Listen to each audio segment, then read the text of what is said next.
So you just said this is the most exciting playoff in all of sports. So what are some storylines that we should be looking at as spectators and bettors as well for the FedEx? Yeah, so I guess golf in general, it's been a huge year for us. The last couple of years, to be honest, because the whole pandemic thing goes down.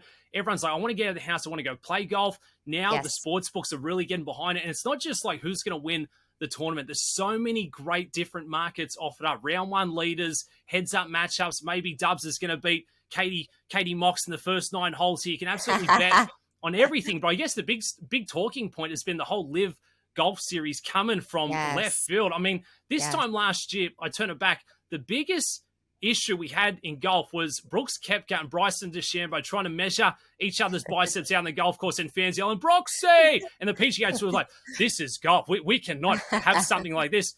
Here comes the Live Golf Series. The money coming from a questionable source from some Saudi fund headlined by Greg Norman, the Shark, Dubsy's Aussie countryman, if you will. Now, a few months ago, Mox, I said it hasn't got the legs. The PGA Tour, it's always had a monopoly over the sport of golf. It's been unrivaled for the last 10 years. Live Golf start throwing some big money, $200 million at Phil Mickelson, 125 at Dustin Johnson. Bryson's got 100 million. So to get that thing off the ground, they needed eyeballs, and that's exactly what they went after. The Live Series is now 3 events in, and the PGA Tour, they're saying, well, we don't want those golfers coming back. They're playing for big money, which they get paid, just for showing up. And now, as we saw in the courts this week, 3 of the golfers from the Live Series tried to file a temporary restraining order to say we should still be allowed to play in the FedEx Cup playoffs. Now, it's not $150 million, but it's $18 million for the Tour Championship. That's a big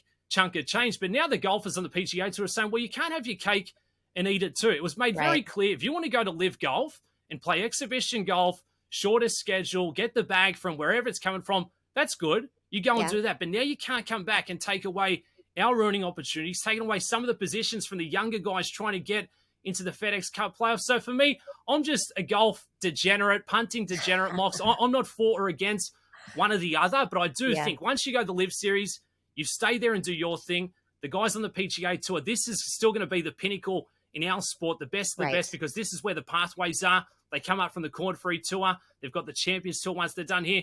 For Live Golf, there's still a lot of unknowns, but it's not going away anytime soon. They got a 5-year plan. Again, it looks a little different. They're having fun out on the golf course. There's no cuts, smaller fields. Greg Norman, I mean, full credit to him to get this thing up and running.